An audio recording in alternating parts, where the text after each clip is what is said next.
Bad Mondays. By Handyman. Chapter 38. Friends in Low Places.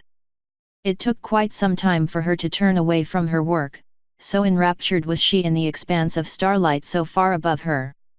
It took quite a lot of magic and work, but after numerous designs and revisions, she felt fit to finally cast this year's night sky and set it to last.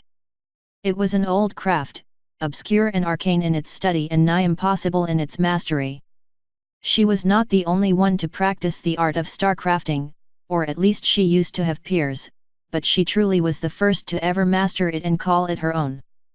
The Mistress of Starlight was an old title, hard-earned and long forgotten by nearly all save perhaps her sister and the dragons, but it was one she bore with pride nonetheless.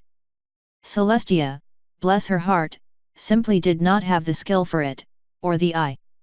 She could not see the necessity and intricacy in the placement of the stars and the power of it all, the balance that was required. So many arts, magical or otherwise, that relied on the stars and their movements, had fallen by the wayside in her absence over the past millennium. Stagnant, near unchanging, and irrational in their placements, put where they were with nary a thought for their meaning. If it were not for the immovable, those stars who not even she could penetrate nor understand in their entirety, who knew what effects her absence could have had on the world. She needed to revive the art, she decided, for many were the mysteries of the stars that even only she was beginning to comprehend, those fey flickers of lights upon the expanse of the sky so far above them all, their secrets so unutterable in their intricacies and beauty, so inviting in their mystery.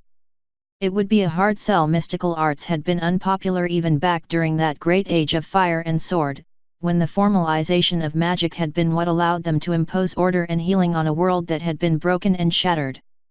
Even more for the modern mage, the idea of having to abandon the entirely reasonable desire to understand the power they wielded on a near empirical level would be a hard sell.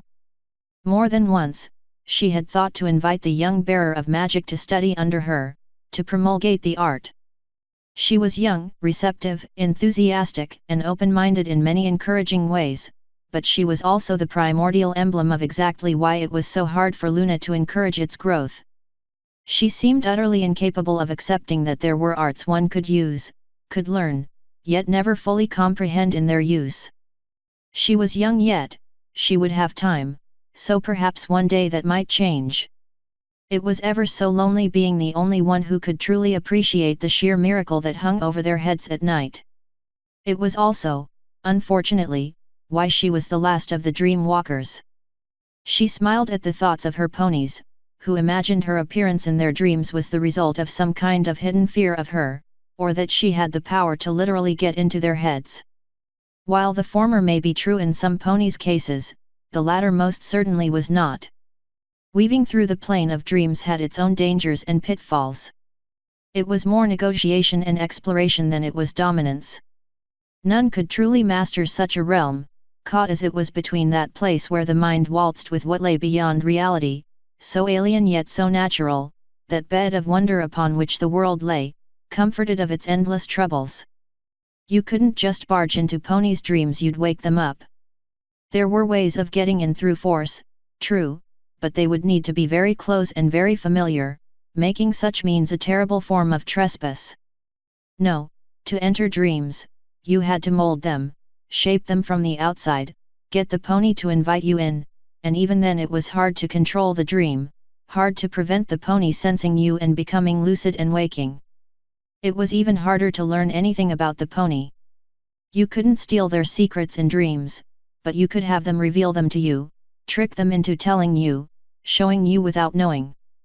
It was a subtle craft, so very delicate. It was why she loved foals, loved them so much. So young and innocent, their dreamscapes vibrant, expansive, open, and wonderfully creative. They were inviting and loving, their dreams bastions of innocence not yet hardened by the realities of the world and growing up, so easy for her to enter, and they were so trusting of her. One by one, bit by bit, the younger generations of Equestria would know Luna as they knew Celestia, a wonderful caring mother figure, there to shoo away the darkness of nightmares and to impart wisdom, to heal hurts and to share secrets. Her way was not Celestia's way, and she had come to accept that. In time, Equestria in its turn would accept her. Celestia was there to guard the day, a shining beacon. Luna was there to own the shadow and the dark, to make them safe and to make them known. Already there were foals exploding with fascination of the night, fruits of her labor. If only she had known, so long ago, that this was all the adoration she really needed.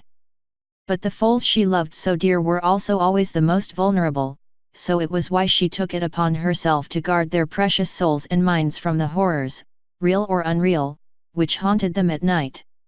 She would teach them to face their fears and become stronger under her tutelage of the night. That, of course, meant Nightmare Night was the busiest night of the year for her when it came to things like this. One night rolled by and, for the next few weeks, hundreds of foals suddenly had nightmares she had to contend with. She had to prioritize, sense the ones who had the strength to face their own demons over time and leave them to their business while attending to those foals who could not. She had come to love the holiday ever since magic had taught her how to enjoy it, but, honestly, it got exhausting. Particularly this nightmare night. She turned away from her windows and levitated the cold glass to her as she stalked from her chambers, exiting her tower by private concourse and allowing herself to drift into the night air down to the cloistered path leading to her study, her dusky wings resplendent in the light of her moon. She alighted softly on the manicured grass of the garden that surrounded her study, secluded as it was from the rest of the palace gardens. She partook of the iced tea she carried alongside her, a rather recent indulgence of hers as she entered, sking at the usual mess she was greeted with. She'd be loath to admit it to her face, but Celestia was right. She needed to take better care of her private places, especially since none of the palace staff was permitted to enter. She sighed as she picked up numerous scrolls with her magic, contemplated sorting them out for all of half a second, before putting them in a pile next to her desk. She'd deal with that later. Right now she had a headache. A week after Nightmare Night and she was still dealing with particularly bad dreams. Granted, they all seemed to concentrate on a hoofful of foals to the east, around the same small town or so she believed, and all of them concerned the human. It wasn't the first time she had to deal with foals having bad dreams about him. Parents seemed to jump at the opportunity to use a new bogey pony to scare their fillies and colts into behaving. However, it somehow seemed in bad taste now that he was dead. It must have been somebody's idea of a joke to scare the dickens out of a few young ones for a nightmare night prank, and judging by the results, it must have been an effective one. She sighed, closing a ledger detailing costs of refurbishment lower Canterlet. That was another headache she didn't need right now. She snorted in wry amusement at some of the dreams she had witnessed. They were not nearly as wildly exaggerated as some she had dealt with, but certainly much more vivid.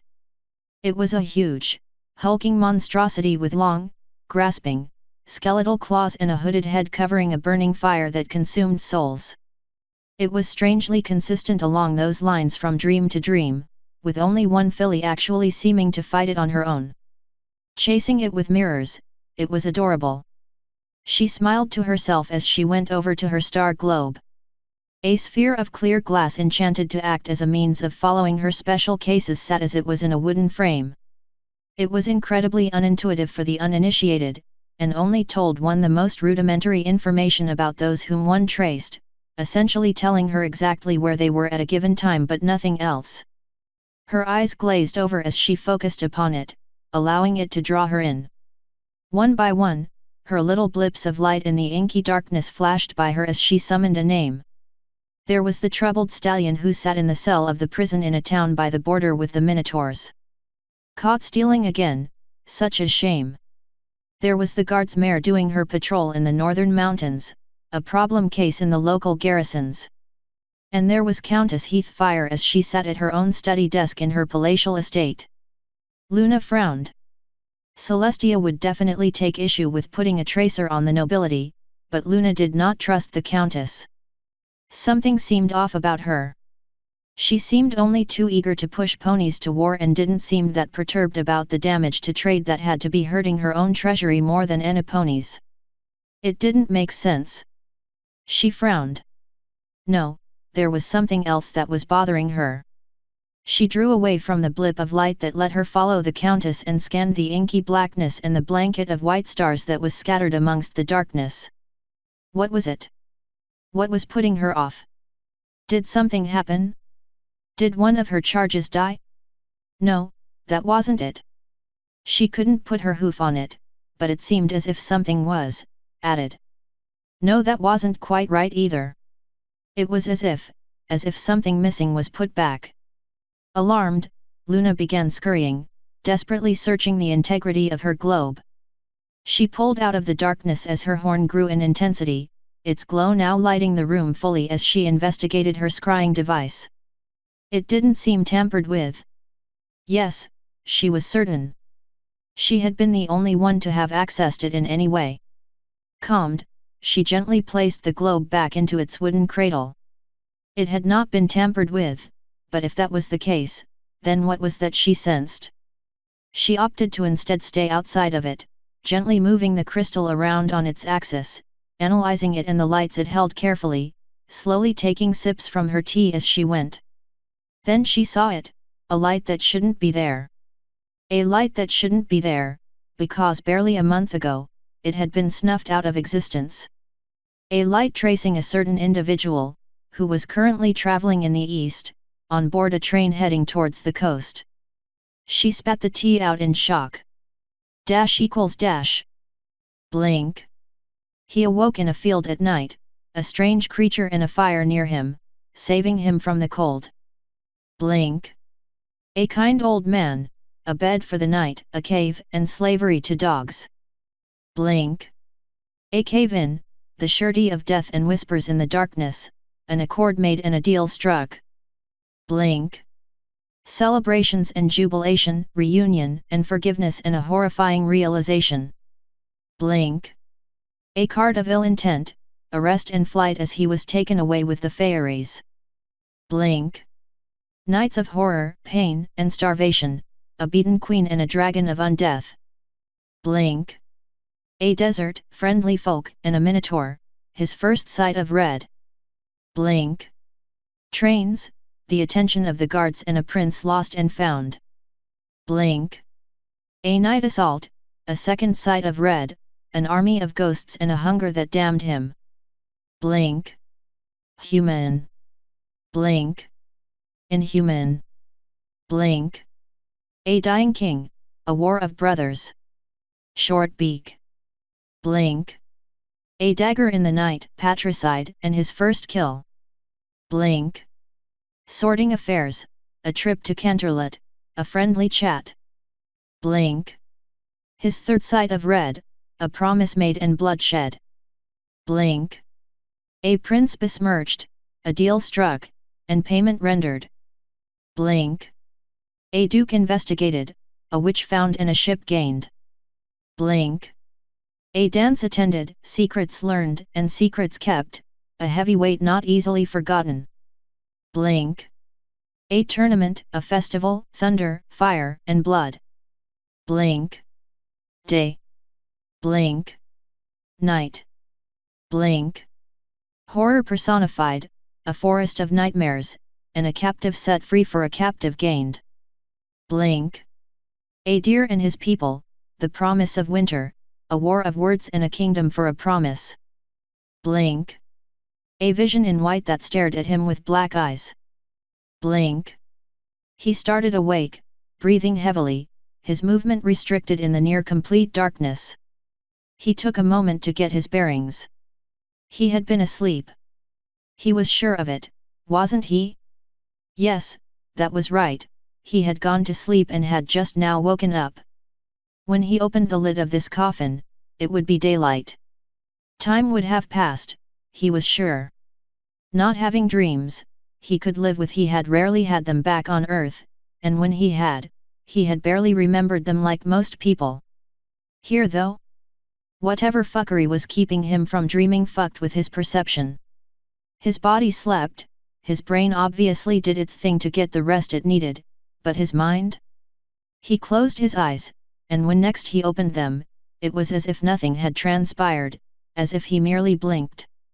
But in that blink, entire hours passed by, he experienced day-to-day life as one unending, conscious stream, and it was really beginning to fuck him off.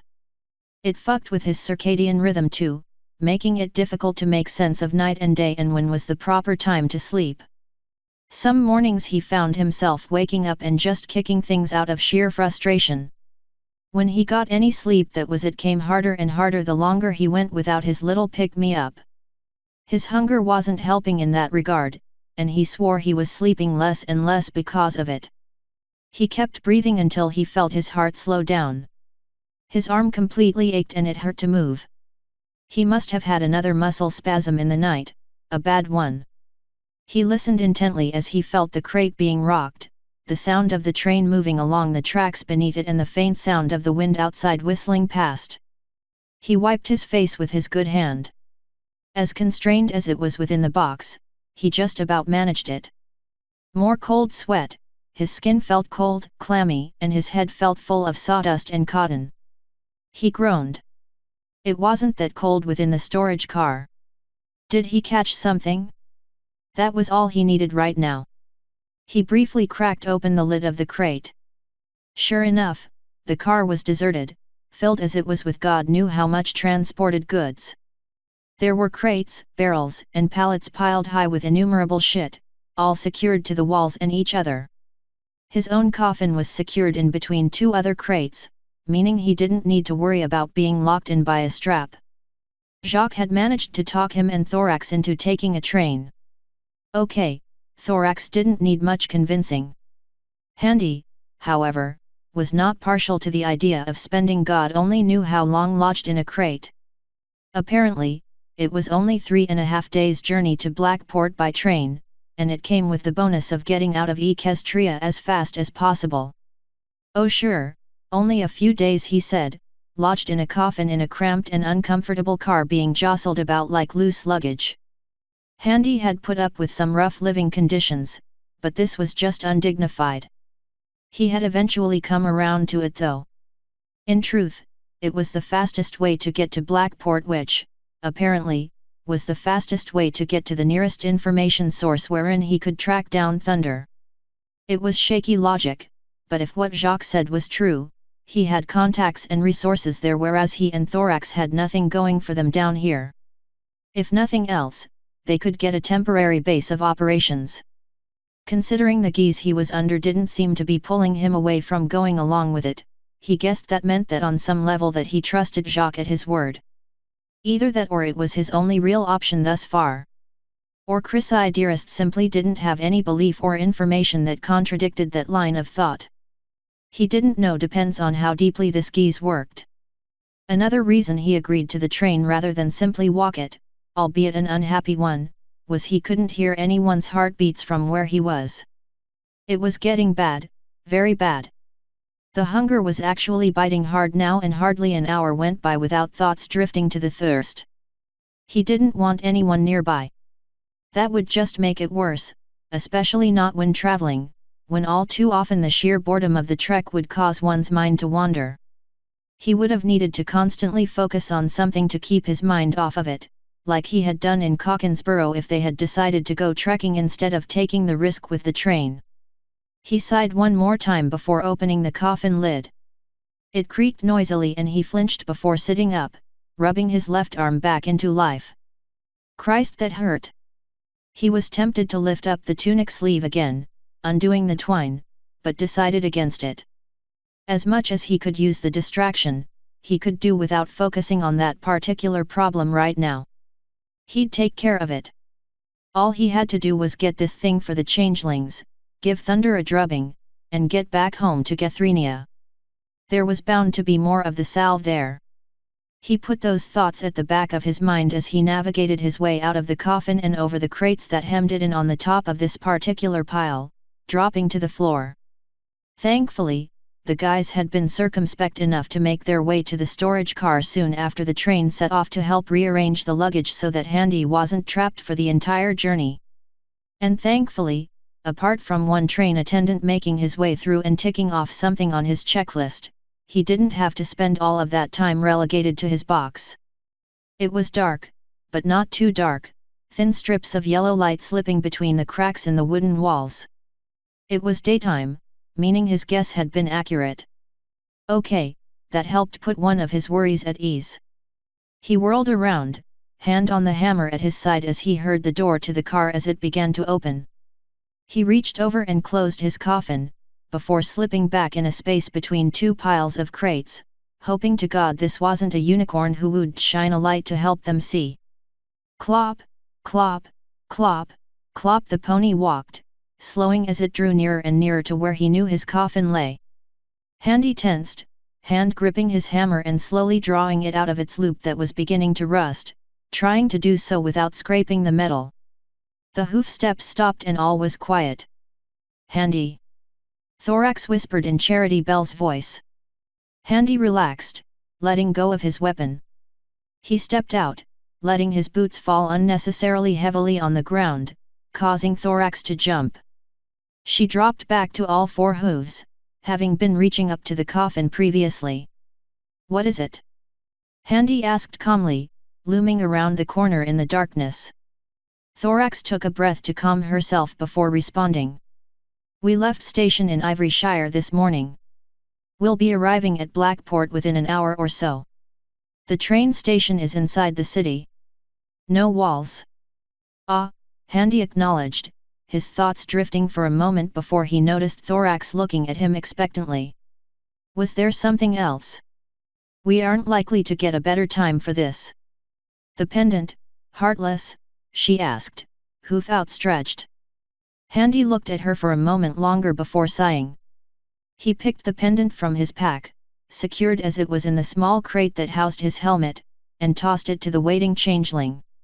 It was glowing bright blue, flashing rapidly once it was lifted out of the crate. Chrysalis was waiting, it seemed. Thorax put it on.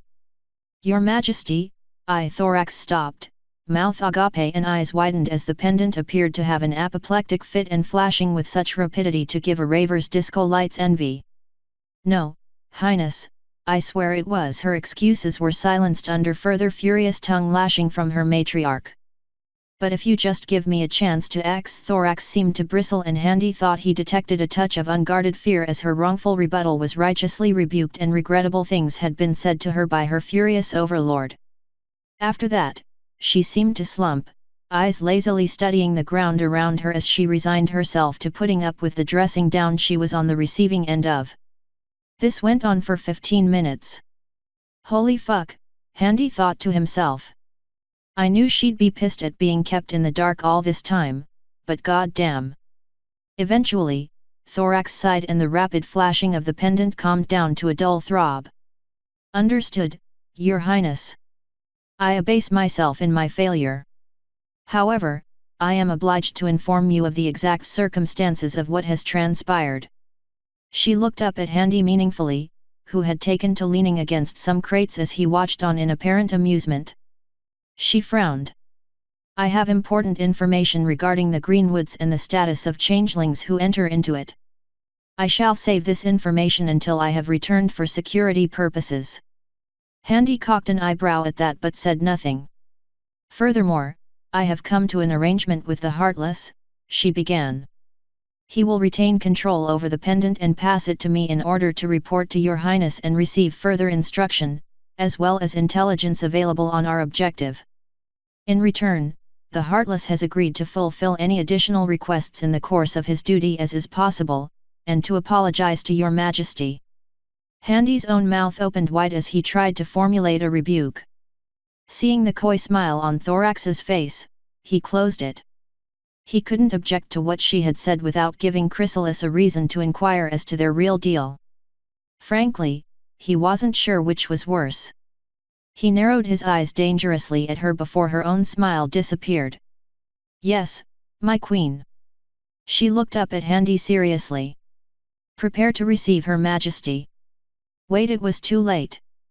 Thorax screwed her eyes shut, grunting and shivering, shaking her head once, the pendant glowing resplendently all the while. Exhaling a breath, Thorax, wearing Charity's form, looked back up at Handy with Chrysalis eyes and a cocky smile. Heartless Chrysalis practically sighed in that same confident, two-toned voice he was becoming regrettably familiar with. "Come to seek your queen's forgiveness. Do not play cute with me, Chrysalis," Handy said warningly. "Oh, such hostility. I'm more than willing to let bygones be bygones if you are," she said silkily, getting up off of Thorax's haunches and taking a few steps closer. Handy pushed off of the crates to look down at her properly. "Well?" she asked expectantly with a sly grin.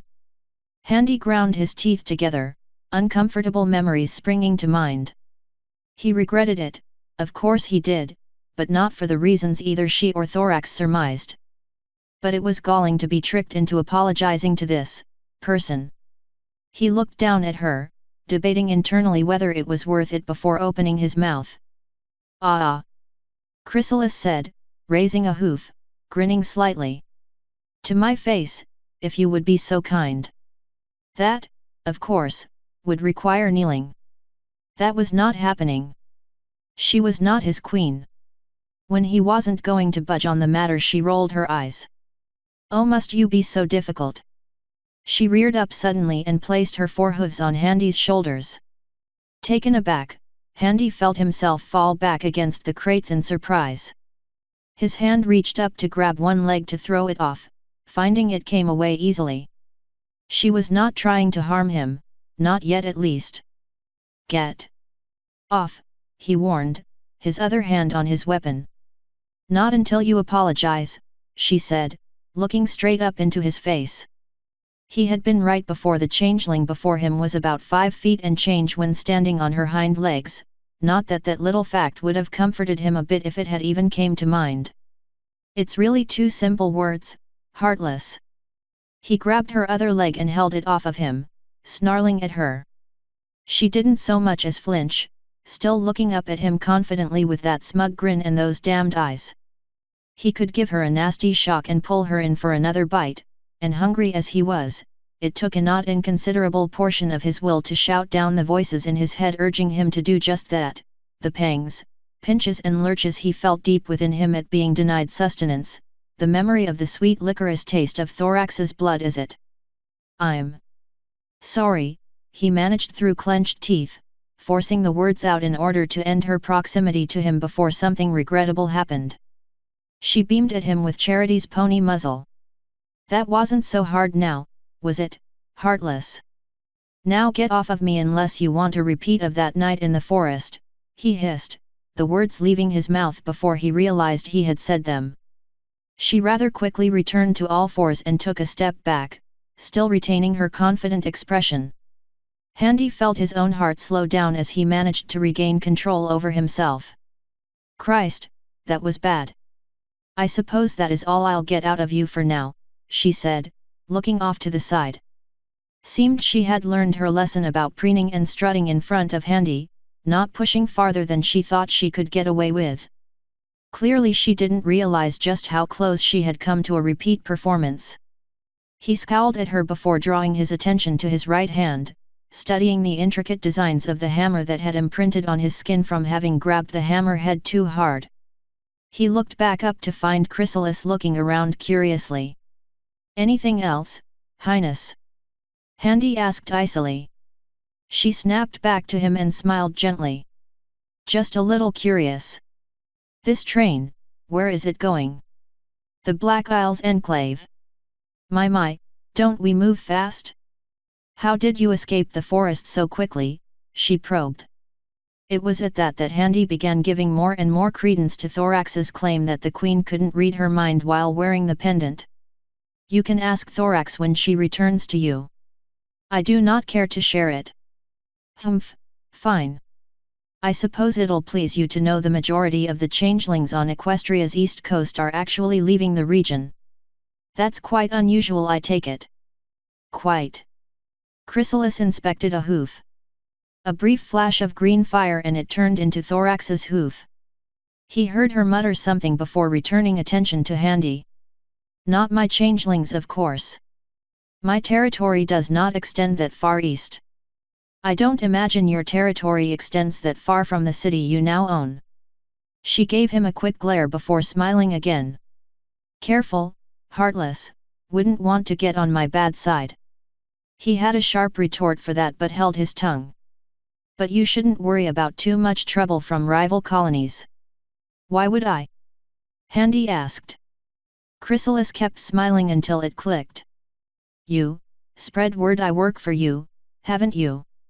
To be honest, I did not. That was already assumed after word got around Lepidopolis was mine and how it came into my hooves, what with you having accepted such gracious payment, bearing an artifact of Lepidopolis as your most prized weapon, the armor you flaunt bearing designs of ancient changeling origin, she said simply, gesturing to the crates that held his armor. Poor replicas, of course, but the inspiration was plain to tell. Other changelings already assumed as much. Who am I to deny them, especially when it's currently the truth? Handy scowled down at her. You are not making this easy for me, you know. On the contrary, the fact that I have such a famous agent currently on my payroll, why, the other sovereigns would think twice about directly challenging me. In fact, many of them are coming here to treat with me, being the holder of the old city. If anything, it has made things easier for you by emptying the coast of many changelings who could potentially get in your way. I do not care for your scheming or your politics. Will this get in the way of the mission or not? No, Heartless, I believe it should make it easier. And do you currently have any information about the whereabouts of the pony, Thunder? Unfortunately not. Chrysalis scowled, looking down at the floor in distaste. We picked him up on the equestrian border, no more than a day after he attacked the tournament in Furthengert. I have no idea how he crossed the distance so fast, but he soon escaped our sight again. We picked him up 2 more times, once at Galleria, south of the border on Equestria's side, and again heading east towards the coast at Frankfurt. So we are roughly heading in the right direction. As far as we can tell for now. I have never heard of magic being able to allow a pony to move so fast. He made a show of considering his options. He knew without looking that Chrysalis was looking at him expectantly, as if hoping he'd take the obvious bait and inform her what he knew about old magic. He didn't say a word. She let out a disgusted noise. Fine, be difficult, Heartless. I am only trying to help. I am sure that you are. Farewell, Your Majesty, Handy said, looking at her sideways. She snorted before closing her eyes. The pendant flashed and went dull, and Thorax fell to the floor, groaning. You all right? Takes a lot out of you, she said, breathing heavily and taking the pendant off. Handy held out his hand. She lifted it with her magic and dropped it in his palm. He closed his fist over it and glared at her for a moment before replacing the pendant in the box with his pack. Sorry, but it had to be done. Humiliate me like that again and you'll regret it, Handy said warningly, leveling a finger at the changeling. She had to believe it, Heartless. It had to look like it was something you would be loath to do. I could hardly tell her the truth, now could I? Now. I have fulfilled everything on my end of the bargain, so it's time for you to fill yours. Handy narrowed his eyes at her as she struggled to remain standing, shaking her head clear of the disorientation. She stamped a hoof. What happened to you in that forest? What brought you to your knees and will it threaten the mission? It will not, Handy said resolutely, meeting her gaze. That's right, see through my bluster, come on. I am not so sure. I need you to trust me with this. The Queen will not know. You have my word on that. Or does my lying to her prove nothing to you? Handy didn't answer. Work with me on this, Heartless. You know I cannot feed on you. What is it you're afraid of? Now that got Handy to react as he looked back her defiantly. He grimaced, looking away, his right hand gripping his hammer head in a nervous reflex she had picked up on. Reading his body language was a challenge but all the more necessary because she could not sense him. He was silent for a few moments longer before speaking. Home, he almost whispered. What? I realized just how far I was from home, how unlikely it was I would ever see it again, how close I keep coming to death and other things besides. That forest did things to my head. It's difficult to explain, he said, feigning just enough vulnerability and reluctance to be enticing. Take the bait. Come on. She didn't. She simply closed her eyes and took in a breath. When you're ready to take this seriously, I'm still willing to listen and help you sort it out for the sake of the mission. The look of surprise on Handy's face was all the confirmation she needed that she had called his bluff. She withheld a smile and instead turned around and walked off. We'll be arriving soon. You should prepare. I'll go back to check on Jacques. Handy watched her leave, fuming. He had made a rookie's mistake, but that was what he got for trying to one-up a changeling at the emotional manipulation game. He grumbled and groused when the door closed and racked his head on how to get around this one now that his attempt was dashed. He sighed and checked his rags he called clothes. Yeah, no, shit was cold. He was going to need to do something about that, maybe pick up sewing or something and repair clothes as he went. Also, his boots were practically falling apart, and he checked his hammer which, out of all his gear, was standing up the best to the daily abuse he put it all through. The witch was right, he should be taking better care of it. That said, he opened his coffin and checked its interior, judging it. He supposed if he didn't put on the pauldrons, he could remove the limit on his arms and lie in it in his armor, even fix his new cloak about him without looking ridiculous, although his breastplate and the remainder of his cuirass could probably stay in their own boxes. When he got out of the coffin, he wanted to be ready for anything. He felt naked without it, less in control of himself. He shook it off. The last thing he needed was another psychological dependency. ===. He was already awake by the time she got back to the cabin, sliding the door shut. He sat on his side, legs hanging over the edge with his forelegs crossed behind his head, the hat covering his face. How was our delightfully friendly compatriot this morning? He asked cheerfully. Thorax simply let out a small disgusted sigh. Oh, he's especially friendly today. How unusual. Funny. She hopped up onto the seat opposite and lay down across it. She hated trains, never could get to sleep on them. So, Blackport. You say you have informants there. I have friends there, Jacques corrected, humming away.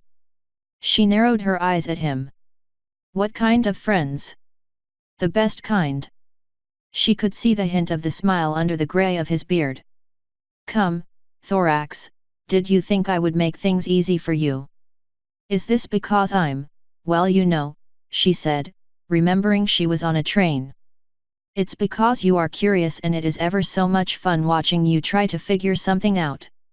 She grumbled at that. It had been bugging her non-stop, ever since she had first felt him hide his emotions in that little ball of iron at his heart. He shouldn't be able to do that, no pony should. It wasn't like the Heartless, who was this walking empty nothing. She knew Jacques had feelings. She could see them, she just couldn't get them. And to make it worse, he knew what that was doing to her, the smug arse. She turned away and placed her face upon her forehooves, resting. She'd pry it from him one way or another and find out what game he was really playing. Right now she needed to consider her options in this new city. So this Blackport, are you from here? As much as I am from anywhere, Cher, he said, avoiding the question. You'll be quite safe, I assure you. She opened an eye to look over at him. And what makes you so sure we'd be safer here in this city, especially having to lug him around in a box? He chuckled. Because, my dear Thorax, Blackport is my city. ===. There were many ways to bring a crowded tavern to a dead silence. Magically lifting up a coffin and forcing the human inside to spring forth from it was certainly one of them. But we're getting ahead of ourselves just a touch. Handy had a lovely experience being carted off of the train in a coffin. Ever took a ride in a box as it was manhandled off of a train car and occasionally dropped? Not fun. and it took all of his will to not let out grunts of pain or discomfort or outright cursing up a storm as a result. By the end of it, everything ached, but it was quickly forgotten when the sheer noise hit him. Ponies shouting and talking, the impenetrable clatter of thousands of hooves milling upon stone, wood, and gravel. Bells and the subtle sound of large, looming floating leviathans and groaning wood betrayed the proximity of a harbor and the ships therein. Gulls and numerous other birds squawked overhead, the smells of fresh vegetables, stews, the stink of the sewers below rising to the streets and the smell of disemboweled fish and the telltale stench of a pony settlement made it obvious he was in Blackport, even if he hadn't have been informed by Thorax. That was another thing about becoming hungrier. His smell increased in sensitivity as his body strained for sustenance. Unfortunately, in its zeal, it didn't come with an auto-filter. Handy smelled everything in greater detail. Everything. It was bad in Cockinsborough, but this was unbearable. If there was some hapless bastard out there with a nick or a cut, he couldn't tell. His olfactory faculties would go a tad berserk to such a terrible degree that he was severely tempted to punch his own face. It was like having a little tiny spastic kitten made of itchiness freaking out on a bad acid trip and bundled in wall insulation jammed at the back of your nose where you couldn't scratch it. It was maddening. He eventually managed to force some manner of control over himself through thinking very deeply on the smell of decaying seaweed and fish while simultaneously thinking about how much his left arm hurt. First thing he was going to do was find the most pungent and fragrant flowers he could and jamming his face in them until he artificially induced hay fever and cause his nose to block. He wasn't sure how long he was in the coffin after they had left the train, for just getting through the city on the wagon proved difficult. He could hardly make out what the guys were talking to each other about over the sheer noise, but if the slow progress the wagon was making was any indication, they were probably shouting or negotiating their way through the busy streets.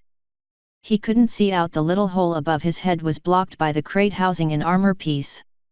His only source of light was the daylight spilling into the coffin from cracks in the wood, occasionally darkening in the shadow of a building they passed. At least it's not raining, he told himself. Eventually, they came to a stop as he heard the two of them negotiating the way into some kind of store for their wagon as darkness subsumed him. Well, let's get inside. What about him? I am right here, you know, Handy chipped in, figuring if they two of them could talk openly about him like that, no one else had to be around. We'll take him with us, Jacques said. What, really? Really? Handy concurred. Yeah, help me levitate his box. I'll get this end. The next thing Handy felt was the box shift as he was levitated. He could see the magical aura on the outside of the crate through the cracks but nothing on the inside, the shifting colors as Thorax's green mixed with Jacques gold. His armor wasn't reacting however. Okay, that's enlightening, Handy thought to himself as he logged that nugget of information in his head. He heard the pair grunting with effort under the weight of the box in their magic, the swing of a large door, the sound of a busy street, the clippity-clop of hooves on stone, the swing of a sign upon rusted chains above him and another door. Then it hit him, the murmured voices, the dull roar of revelry and laughter and shouting, the musky smell of dozens of unwashed bodies packed tightly into an area, the smell of soot and smoke of a peat fire and the more fragrant smell of tobacco pipes, and the final betraying scent of spilled beer. If all that didn't make it obvious they were in the tavern, the eruption of cheers that greeted them when Jacques hoofed open the door did. Handy knew that sound. A favored son had come home and he was well remembered. Friends! It's good to see you all. Jacques, you son of a whore! Where have you been? Away to hide his shame I bet. Hey, Jackie boy, get anything good on your latest walkabout?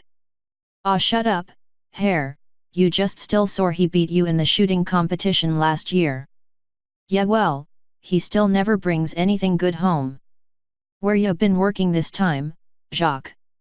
Oh, here and there, Jacques replied. Handy felt the coffin being placed on a table. Picked up a few things. I'll say. And what might your name be, pretty lady?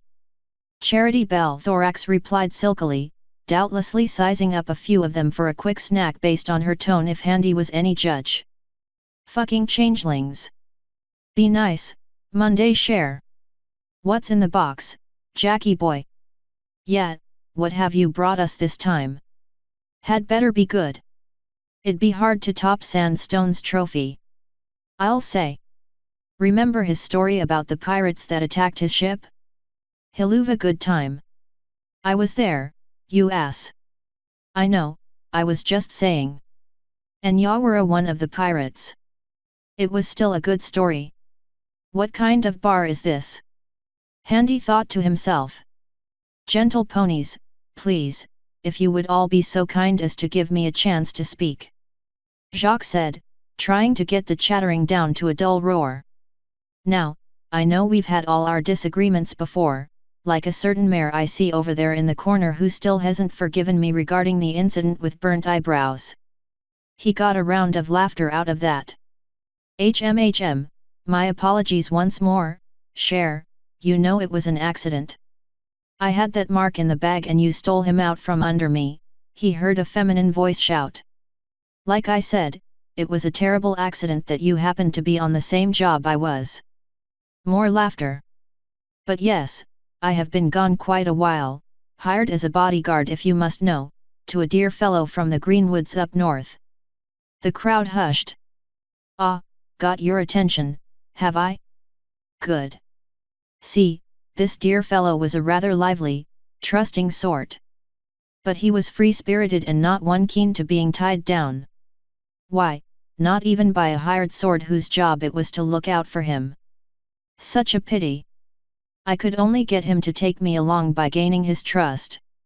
Well, as you might imagine, a lonesome stag, still unused to the worldly ways of us wayward ponies beyond his little woodlands, would be a bit hesitant to trust the word of a wholesome wayfarer such as myself. So it was that I had to rescue him from the foul clutches of a femme fatale. Thank you for the help with that, Jewel. More than welcome, the smoky voice of a mare responded before Jacques continued. Dash in her friends who had fooled him out of his worldly possessions. Something tells me, Jacques, that you weren't the specified sellsword who was supposed to get hired for that job, were you? A voice inquired. Not as such, no, but well, sometimes a letter just floats through your window and you must, how you say, seize the moment? It is not explicitly my fault it did not make its way to the intended recipient, c'est la vie. Oh you sneaky bastard, Handy thought. But that only raised the question of why Jacques went through the trouble of being this particular stag's bodyguard if he wasn't intended to be such. He didn't remember Elder Wildwood being upset at the sight of him, which meant that it could have been just a case of him wanting to hire a mercenary from a particular company rather than an individual. In which case, Jacques had probably scored an easy gig by stealing it from his competition. Sneaky fuck. But oh, I could not imagine where such a newfound friendship would lead me. Handy heard the scattering of gold coins hitting wood, tin cups sloshing with beer and hitting ponies as Jacques apparently just made it rain, and the scrabbling of ponies as they tried grabbing the suddenly free money. As you can see, it has left me with more than enough to share. Where did you get this? I haven't seen coins like this before. Coins like what before? Handy wondered, before a sneaking suspicion built up in his gut. Wait. Hey. Hey wait, I seen this before, this weird writing on the side, another voice piped up. Thorax had gone suspiciously quiet. Wait a minute. This is changeling money. What? A question that was chorused by many voices. Yeah, there's some of this floating around.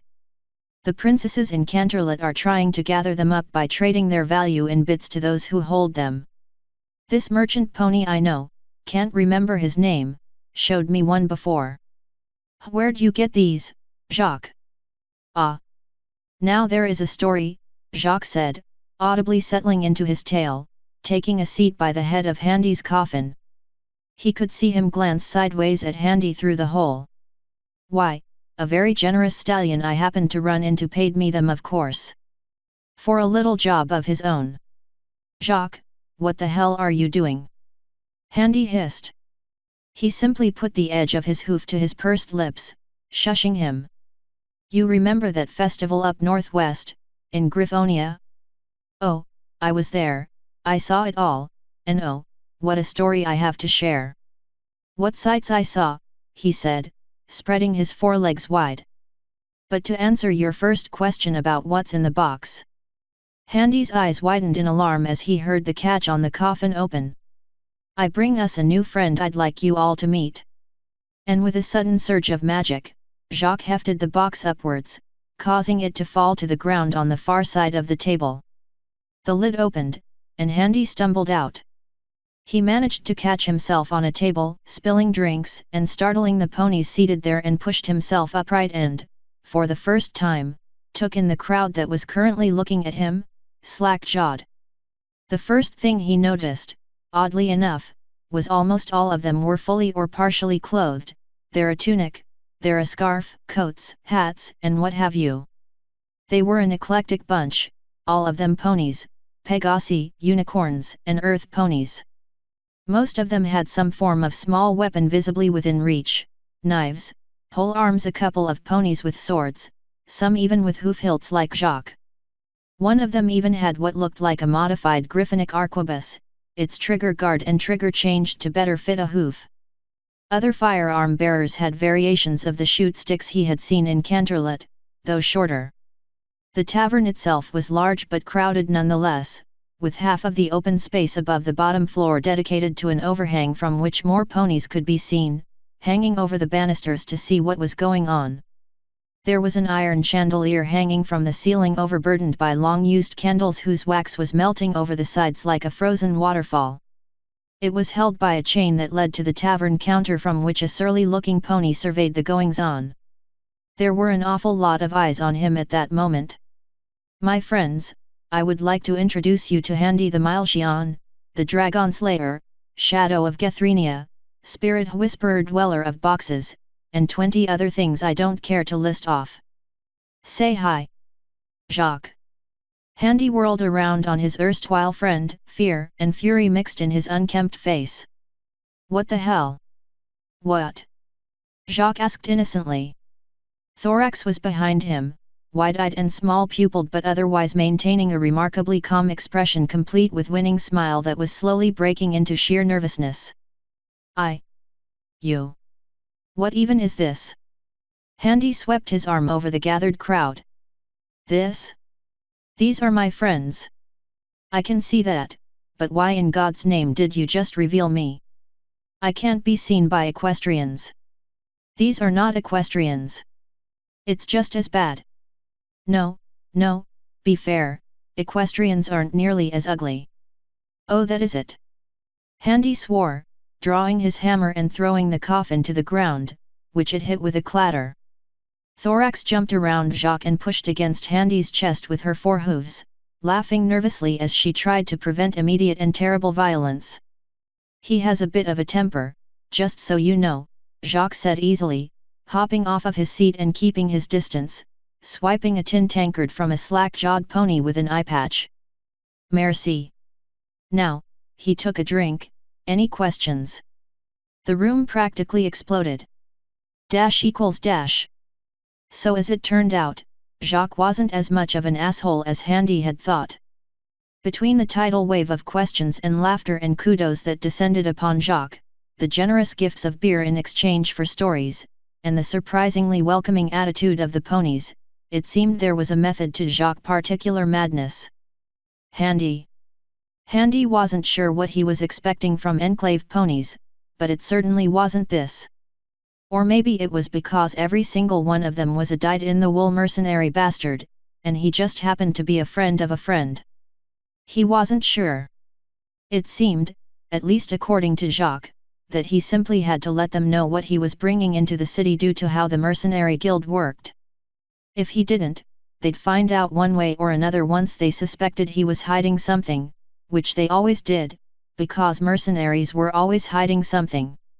He already found a bunch of young foals scurrying over their wagon, investigating it at the behest of the guild master, who was apparently the tavern keeper. He sent them scurrying right quick, nosy little fucks. The current record keeper for longest avoidance of the guild master's bloodhounds was some infamous professional smuggler by the name of Jack Knife, who had managed to smuggle in no less than 3,000 pounds of processed sugar within the city limits ready to be traded off for a period of 47 days, 6 hours and 27 minutes. He had gotten a slap on the hoof, a fine for breaking the guild's trust, and a free round of beer on the guild keeper's tab for being such a magnificent bastard. That explained why Jacques had to reveal him to them all, but that didn't answer everything. "Right," Handy said, rubbing his face as they sat. They were seated at a round wooden table with more than a few nicks and chunks cut out of it from too many years holding the drinks of questionable people with more knives than sense. It was at the corner of the tavern, underneath the overhang currently holding aloft more ponies. The occasional cloud of dust was shaken loose from the rafters as some asshole started playing music on some kind of stringed instrument and a couple of ponies decided to do a little jig. Right above their fucking heads. Still, Handy had insisted on sitting here if they simply had to stay here until nightfall because it gave them a commanding view of the entire bar floor, plus an eye on the corner entrance. Also, it was relatively far away from the nearest sconce that would house a naked torch when it got dark, so that was a consideration he had to take into account. "If bringing me here was going to be such a bastard of an issue," he said, resisting the urge to grind his teeth as he eyed the bar patrons who seemed to be getting steadily drunk since at least midday. "God damn! Then why couldn't we have stayed outside the city whilst thou went on in? Didst thee ever think of that?" Handy, Monday Ami, did you ever think of the practicality of your situation?" Jacques replied, openly polishing his rapier on the table as he flashed the barmaid a smile as she levitated over their drinks and a small plate of some strange dried seaweed and some fruit Handy didn't recognize. It smelled good. She gave him a knowing look and smile before turning off. He could have sworn he saw Thorax shoot her an ugly glance before returning to her neutral expression. Must have sensed something. "Changelings. The practicality of my situation is exactly what I am talking about," Handy said lowly, leaning closer to Jacques across the table. "Thanks to thine little show, my presence is going to be city-wide news come sundown. This is a port city, merchants are going to be carrying word to other cities, and pretty soon word that I'm alive and well is going to spread, and God alone knows what that will do to the situation on the border with Griffonia. Tell me, who will be more concerned about your appearance here in the enclave, Celestia or Galaxia? I don't even know who that is and I couldn't care less. I have a responsibility. And you would have, what? Spent who knows how long hopping around the continent in a coffin the whole way?" Jacques asked with a chuckle. "That was only ever going to be a short-term solution. You would have been found out eventually. You have no support, no preparation, and you are actively seeking to find some pony which would inevitably require you to come into some kind of populated area, and likely things would get violent, in which case what you were hoping to avoid would come to pass eventually." He levitated some food to his mouth and chewing happily. "Only probably much worse because the first sign Equestria has of you appearing is you popping up in the middle of some city square somewhere and murdering some poor bastard. Assuming everything went as planned and you weren't rumbled beforehand." "Okay," Handy said, marginally keeping his temper under control and letting Jacques' reason get to him. It was an undesirable feeling, but he held on to it to keep his mind off of the, frankly, alarming number of warm bodies in close proximity to him and the nearly deafening sound of heartbeats full of assuming thunder is still even in Equestria anymore, and even if I admitted that thou hath a measure of the matter, how does that stop the enclavers from freaking out? In the short term, I'd have just traded alarmed equestrians for alarmed enclavers. What makes me safer here than in Equestria? As I was telling Cher, Blackport is my city. These are my ponies. No pony will touch you unless you do something stupid. I am sure the Lord Mayor shares thine sentiments, as does the princess. She might as well be on the far side of the world from us. By the time she finds out, you should be already on your way to other places, hopefully," Jacques said, rolling his eyes and offering his drink to Thorax, who declined it with a hoof, staring at him levelly. While I'm loath to admit it, Handy does have a point, Thorax said, eyeing the crowd casually. Jacques seemed to jump with a grunt, a leg hitting the table and shaking it, knocking his hat loose. Thorax looked at him genially, and he smiled nervously. How are we supposed to trust you when you so readily revealed one of our secrets? Handy inconspicuously looked over his shoulder. No one was close enough to make out what Thorax was saying, but more than a few were keeping an eye on their boy Jacques and his new friends. Easy, Charity, Handy whispered, keeping his hand away from his hammer and firmly placed around his cup. Come now, Monday Amour, I have no intention of saying anything, he said, letting his sword lie on the table and raising his hooves. He gently placed a foreleg around her shoulder. What makes you think I'd want to share, Handy cocked an eyebrow at the behavior. Jacques pulled away after Thorax, looking slightly flustered, gave a brief cough. Anyway, it is merely the practicality of the matter, Handy. Think about it, did you really want to spend this whole time locked away from society in a box, just over an unconfirmed fear of what might happen? I had been seriously considering it, Handy muttered under his cup as he drank, his thoughts on darker things. He immediately spat it back out, coughing. It tasted incredibly foul. There was an eruption of laughter behind him, and he turned around to face his jeering audience. He drank it. I can't believe it. You'd think the smell alone would have tipped him off. Pay up, he spat it out. He saw a local lush demand of the barmaid who had served them. She sighed and levitated a small bag of coins to the grinning stallion. Could have sworn I had got that batch right, the maid muttered before going about her business, grumbling to herself. Handy looked down at his drink before looking back to Jacques. What the hell did I just drink? He asked, keeping his voice level and gesturing accusingly at his cup. Silver Platter is a mare of many talents. She is determined to make brewing one of them. Jacques took a sip of his doubtlessly much more pleasant drink. So far she has been wildly unsuccessful at making new brews. It's a running tradition that new faces have to take a swig of her latest mix, no exceptions, to see what sticks. Thorax suddenly looked to her own tin tankard accusingly. Yes, share, that means you too. Drink up. I'd rather not, she said, looking at Handy who was busy wiping down his tongue and shaking his head from the lingering, burning taste. Doesn't look like it'd be a lot of fun. Oh, don't be like that. What's wrong with a little fun? The fact that it apparently tastes like rat urine.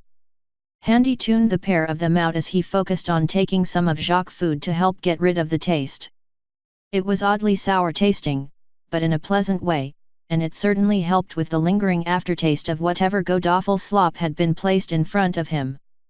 He found himself calming slightly. His head rested on a hand and eyes closed as he considered his options and everything Jacques had told him. He supposed if Jacques' assessment was right, then Handy re-emerging in another country aside from Equestria, at the very least, limited the equestrian's ability to act against him if nothing else.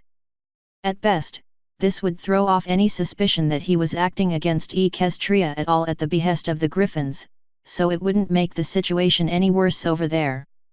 Or so he hoped. Hunger grasped him, and he found himself quite eager to get out of this bar and the press of bodies that surrounded him, but he knew going out into the city during the daytime would just exacerbate that problem. However, if he didn't do something now, it'd only get progressively worse. He was already focusing intently on the music of the minstrel above them, silently willing him or her to play longer and louder just for something to drown out the noise that was already overpowering the sounds of the patrons. He needed somewhere private. Jacques, he said suddenly, finally turning his attention to the two of them and blinking in surprise. Jacques was currently gagging as Thorax was shoving her tankard down his muzzle and the god-awful concoction that she was meant to drink herself. He managed to push her off, spluttering and gasping as his comrades around them laughed their asses off. "We, Handy?" he asked, coughing before casting an unamused glare at the smiling Thorax. Handy waved a hand, dismissing the nonsense before continuing. First off, where are we staying? He asked, placing a hand on the helmet that lay on the table beside him. This guild tavern doesn't look very roomy. It isn't, unless you're piss drunk and have nowhere to stay, then you can sleep in the common room out back. If you can stand the smell, that is. I assume we have other options? Handy asked levelly. Of course. I know the perfect place for a man of discretion such as yourself. And you, Monday Share, Jacques replied. Thorax cocked a brow at him. Although we should probably go now, if we wait until tonight, the rooms will be closed off. Why? Handy asked. Business reasons, don't worry about it. So, assuming we are all fed and watered, shall we? Jacques slipped the sword around his hoof and re-sheathed it, fixing the scabbard by his waist. How do you do that? What? I mean, why don't you just use magic to wield it? It's just a rapier, it'd be no problem for you to levitate it. Jacques just smiled knowingly as he affixed his hat. Oh, I do if it's life or death, Monday Frere, but it is rarely needed for such. Better to be sporting, non? Besides, he said, inclining his head so Handy did not notice the sly look he gave Thorax. I like the challenge. Thorax very quickly found another corner of the tavern to affix her attention. Handy snorted. Right, Handy said, placing his hands on the table as he pushed out of his chair, apologizing to the stallion sitting behind him as he tried to make his way through. Advantages of being bipedal: barroom navigation was so much easier for you than it was for everyone else. Well, if we simply have to go out now, then let's hop to it. Sure, ties in nicely with contacting a few of my sources. Thine sources reside at our destination. In a manner of speaking, Jacques said, waving a hoof in a circle. Dash equals dash. Walking through the town of Blackport had been an invigorating experience. Despite the dreary overcast sky and grey-coloured slate tiles of the roofing and the austere, dark wood that made the majority of the buildings, the city was bursting at the seams with a liveliness and vigour that belied the dour colours. The entire city was constructed along 1.5 miles of coast, artificially altered and straightened, with the entirety of the city raised just above sea level. The entire eastern face of the city is given over to ports and harbours for merchant vessels and fishing ships. Handy struggled to find an economic reason why herbivorous ponies were fishing in such great quantities, especially since enclavers seemed to share their equestrian cousins' distaste for eating meat, but he held his tongue on the matter. What really interested him were the 5 great canals cutting into the city from where the harbour began. Called colloquially hairs, these tremendous indentations of the sea intruded upon the land, like the spaces between the teeth of a comb, each of them with small harbours and piers of their own to house the military vessels of the Black Fleet to repair, reload, and rearm the vessels. Wooden pulley cranes, ropes, and warehouses dominated the areas around the hairs, barrels of gunpowder and crates of food rations, thick coils of rope, and the occasional cannon or two could be seen littering the ground or hoisted in the air. Handy had seen a few cannons in Skymount and again in Ifrender, and they seemed much bigger than these ones.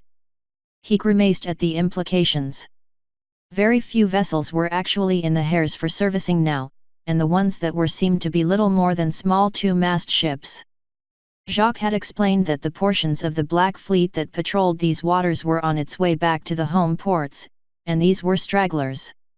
The frenzy of ships at the exterior harbours was due to the merchant houses doing their damnedest to do last-minute trading before docking their fleets for the winter. The eastern seas simply weren't safe during the winter and spring. Great bridges descended across the unoccupied hairs, allowing even greater accessibility as they cut through one of Blackport's many markets. God, what a sight! Ponies of all sorts were present, along with griffins, dogs, minotaurs, a few of those sphinx things he had seen at the tournament, even an odd deer or two, and several creatures Handy didn't get too close of a look at to identify. The food on display was astounding, with all sorts of preserved fruit and vegetables. A lot of it he recognized, most he simply did not, for some simply appeared too alien for him to readily identify. No potatoes though. Why the hell could he never find any potatoes? Was this entire world populated by potato-less heathens? Savages, the lot of them. He would have easily lost himself investigated the many wares on display, particularly one jeweler who boldly displayed mountains of diamonds and other gems on his stands, just begging to be robbed.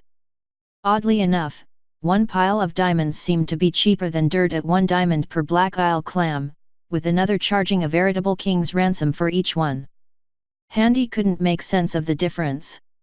A diamond was a diamond, was it not? It was not like this world had a De Beers family to monopolize the rocks. However, he kept his distance. His reception by the enclavers was much as it had been pretty much everywhere outside of Skymount, only this time with an extra sense of wonder and fear. Not every day you see a nightmare come back from the dead. He doubted that many here had heard the news of the tournament in Firthengert barely a day or more before Handy the motherfucking Shadow appeared right on their doorstep. Must have been quite a shock. The black and blue clad guards sure as shit were keeping an eye on him as he went about. Best to not raise hackles any more than his presence already did. Handy found himself oddly reminiscent of days gone by, of a declining port city on the western coast of Equestria and his own initial reception there. The coincidence was eerie, but this time he didn't have the excuse of being an unknown entity to give the people pause.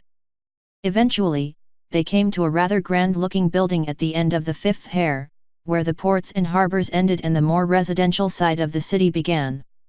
Here, the streets were laid with flagstones and black iron street lamps held aloft lanterns, waiting to be lit during the night. The building itself stood out, made out of fine wood and painted a dark, ruddy red that shone like varnish. Elegantly carved design ran the length of crossbeams on the face of the building, abruptly cutting off where it met its neighbors, accented in silver paint to stand out. All the windows were curtained off in the same blue velvet, and the front of the building had a porch, cordoned off from the street with banisters with a wooden awning bearing a sign. Madame Marseilles. Really? Thorax asked flatly, glaring at Jacques. Really, Jacques? Problem, Charity Belle? Jacques asked with a smile. We're staying here. Really? This is your better option. The beds are soft, the room's warm, what's not to like? No.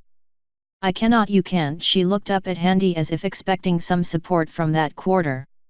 The confused human simply shrugged, the armor pieces he wasn't currently wearing clattering, connected as they were by thick strings and carried over his shoulder. She let out a disgusted sound. Whatever, I'm going to get lost. Don't wait up, I think I know where to find you, she said as she trotted off into the city. What's the matter with her? He asked. Jacques shrugged. Mares, you know how they can be. Now come, Jacques said, waving Handy along as he walked on into the building. Handy looked around him one more time. They weren't that far from the Hare. A few hardy-looking sailing ponies, an oxymoron if ever there was one, were eyeing the two of them with confused expressions. Most of the passers-by seemed to be waiting for Handy to move on before actually passing by. He grimaced and followed Jacques into the building. He was surprised to find it relatively darkly lit on the interior. The walls was covered over in richly detailed red wallpaper, the walls hung with lanterns with colored glass, and the gold-colored upholstery of the booth seats, further accentuating the sumptuous decor, was the strange odor carried on the air. Heavy and pungent, smelling of wild flowers. Handy recognized perfume when he smelled it. Cheap ones too, judging by the smell, goddamn, that blocked out fucking everything. There was a bar not far from the door, a grand-looking stone fireplace set in one wall, thankfully unlit and very few patrons, and the ones who were there seemed to be occupied in the few booths being attended by one of the mares. Oh right, the mares. There were a lot of them. All of them were dressed in the frilliest clothes Handy had ever seen, saddles made of cloth and silk, socks, tiny bows in their manes and garters. It was bewildering. Sure enough, since he had been brought out of the coffin back in Fishermer's Hook, he learned black porters at least seemed a lot more partial to clothing than most ponies he knew of, but for the life of him he couldn't figure out why they were all dressed that way. Must be a uniform policy or something.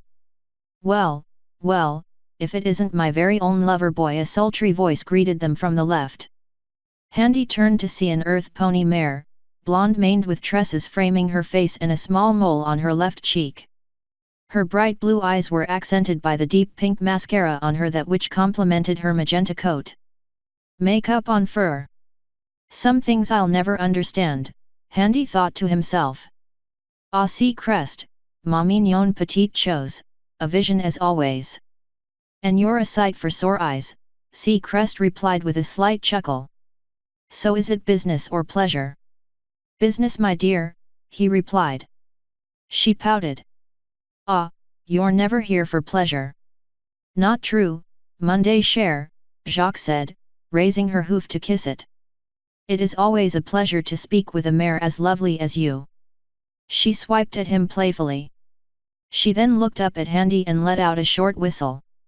Oh my, and who do I have the pleasure of meeting here?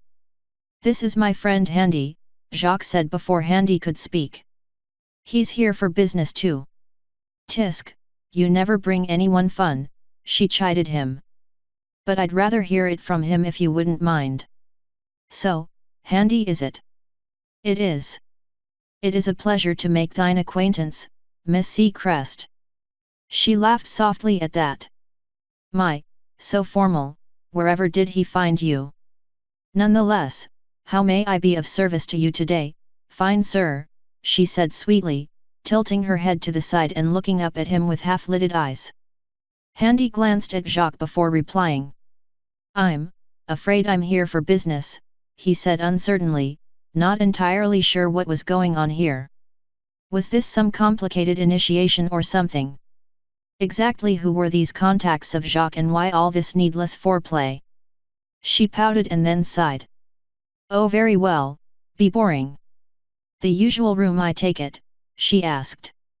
Quite, s'il vous plaît. The usual fee then. You know the rules. Ahem, there was one more thing. Oh. I'll be needing 3 rooms, if you can spare them.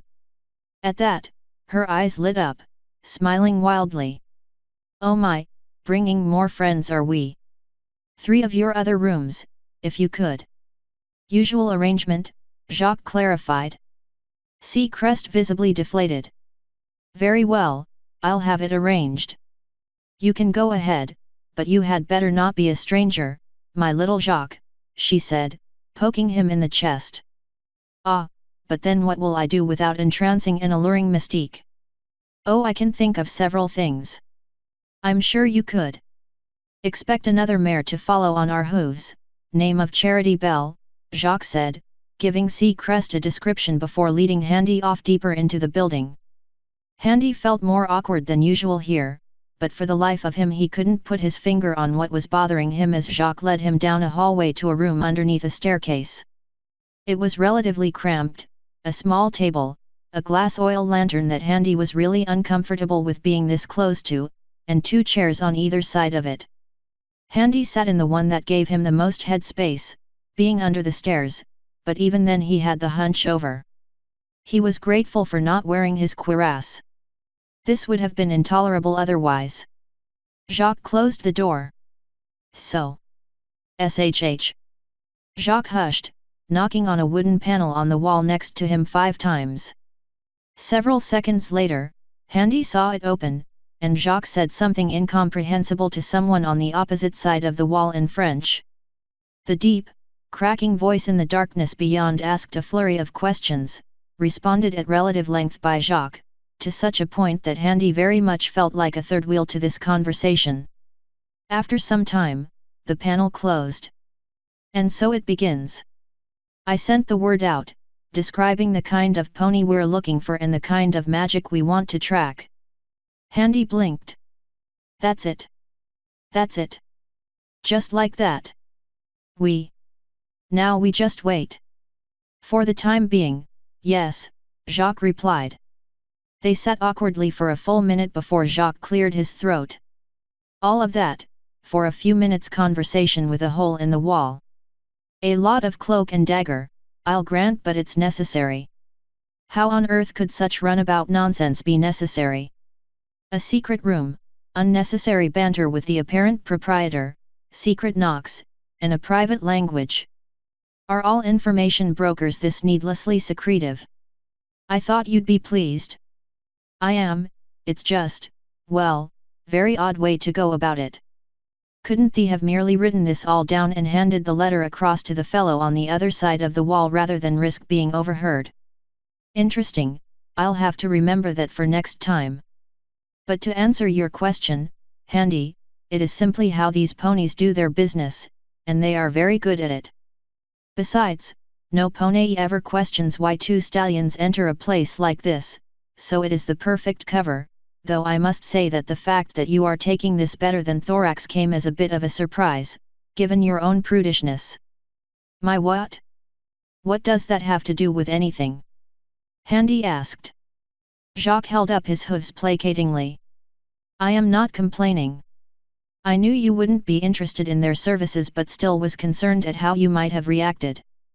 All the same, it works out, What services are you talking about, of? Handy's brow furrowed.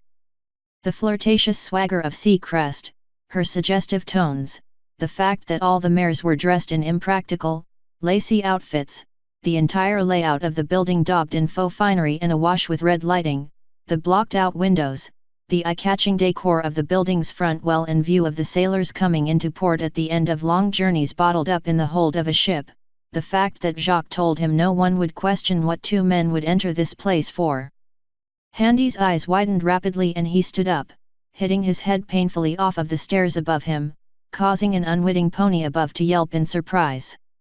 This is a respectable and legitimate place of business.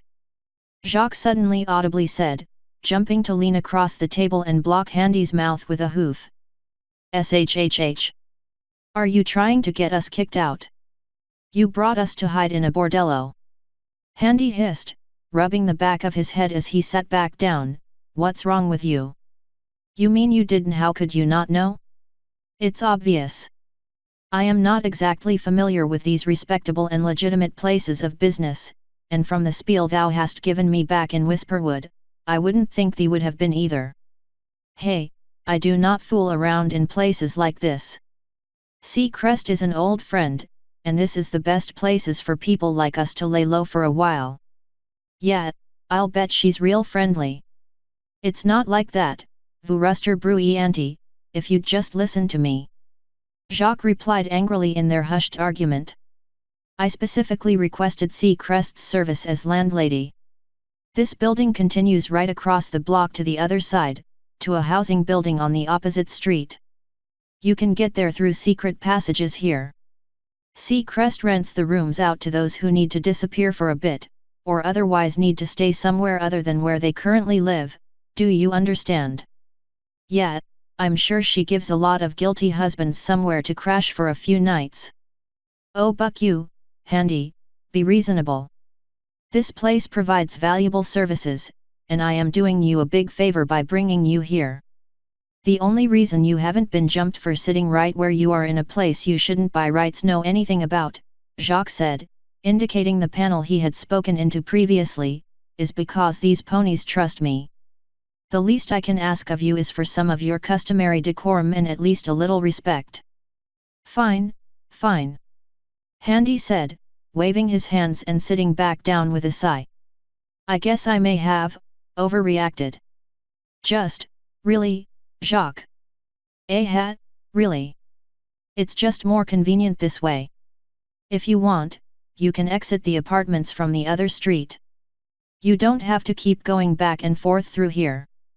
Thank God for small miracles, Handy groused. Oh cheer up, Handy. No harm done, Although I thought it would have been obvious to you what this place was for when you saw how all the mares were dressed.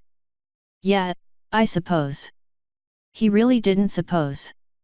How the hell was he supposed to know the minutiae of the meaning of the clothes ponies chose to wear? He had seen a few formal-looking mare dresses before.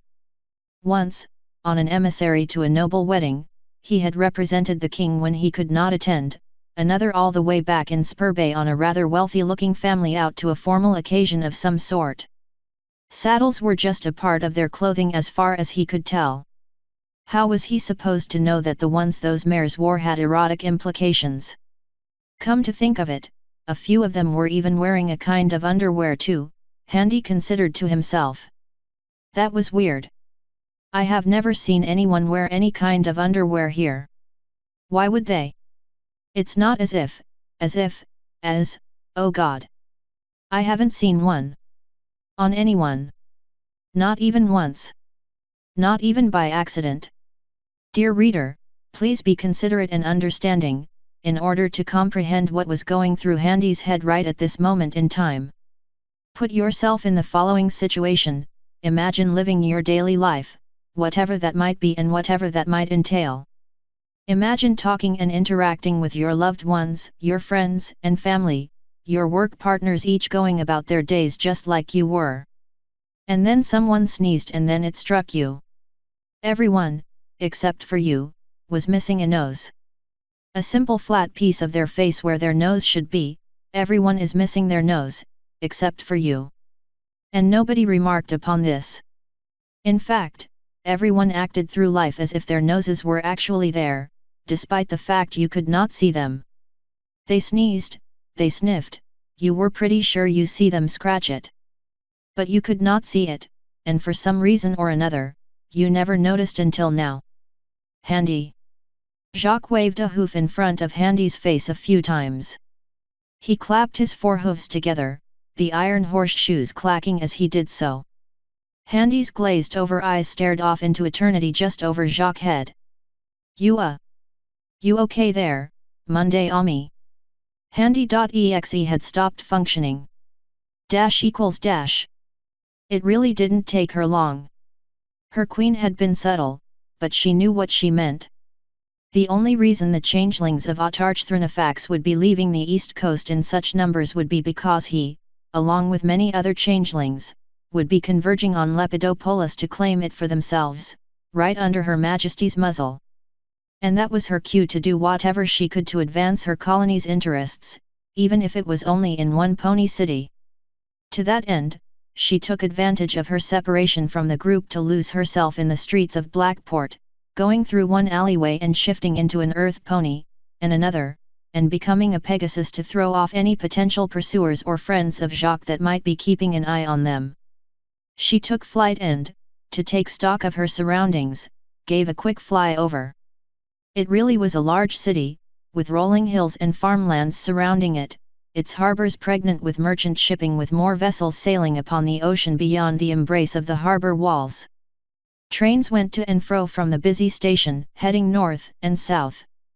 She closed her eyes and reached out, searching. A city this big, there were bound to be a couple of cities nearby, maybe even within the city if the rumors of the Autarch's boldness were accurate. And if there were, and most of the changelings were gone, that meant their cities would be guarded by younglings, inexperienced, new. There. They were easier to spot for an experienced scout, projecting their emotions just a little too much, a little too insincere to be genuine and a little too forced to be a proper mimic of an ordinary pony who seemed to be trying to hide their emotions. She spent an hour fly over the city, mentally checking off the locations and local landmarks of potential suspects, remembering their unique flavor yet maintaining her distance so they would not suspect her when she got close enough for a whiff. Yes, that was a start. She'd find these cities and begin work to weed out anything that could be of use to the colony. She smiled. Maybe she could capitalize on that, using Handy as a means to an end in that regard. Yes, the Queen could request his help with flushing out a few Cid, make things difficult for the Autarch while he was away. Delicious. But all good things must come to an end. She scowled as she thought of Jacques and that place.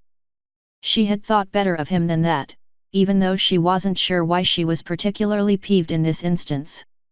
No. It wouldn't do any good. She would confront him later about all of this. Right now, they had a mission to focus on and Jacques, for all his faults, was meant to help with it. She decided to turn back to check on them and to see about Jacques' promise of putting them up for the night. Even if she did have to swallow her pride in order to do it. Jacques was smiling nervously at the brawny sailor pony that had more scars than he had face as he passed him by, giving him and the door the sort's pony was leaning against an odd look as he continued on. Handy, Jacques sing-songed. You can calm down any time now. You're worrying ponies. He was replied by the sound of unintelligible shouting. The soundproofing on these rooms really was incredible, but Jacques could still hear him through the wall. What's going on? Jacques whirled around to face the bored-looking face of Charity Bell. When did you get back? Just now. Clever setup this, friend of yours has, she said icily. Jacques rubbed his foreleg in agitation. Yet. Look, can you help me with this? With what? It's handy, I dunno. He didn't know that Seacrest's place was, what it was, until he was already inside. Seriously? I know. Barbie dolls. I am in a world full of living Barbie dolls. But he calmed down, we talked normally, and then he got this look in his eyes, dead to the world. Had to guide him up the stairs and through the passages to the apartments. As soon as the wall closed behind us, he just blew up. Babies. How do babies? How do you even babies here? They winced at the shouting coming from the solid oak door. How long has he been like this? Half an hour. Pollination. Spores. That's right, like orcs. Just as the old ones intended. Everything went fine. We got to my broker, did the deal, and now we were just waiting for the information to trickle back to us. Wait, you've already done the hoof work? Yeah, the network will take care of itself. Though depending on how hard the information is to acquire, it can get pretty pricey. Jacques waved Thorax down. I don't care, Handy's paying me, remember? I can charge my own sum. Swell.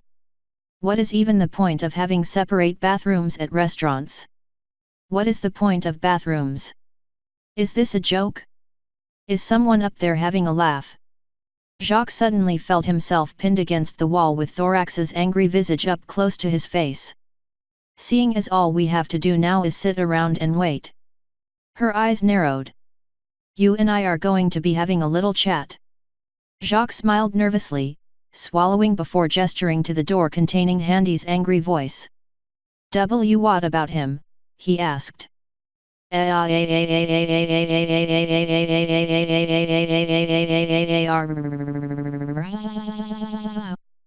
He'll be fine. Author's note. Or, Poking the Hungry Vampire, the chapter. Below you'll find a map. Handy's current location is noted by the silver hammer.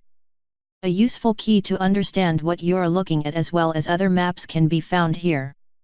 End author's note.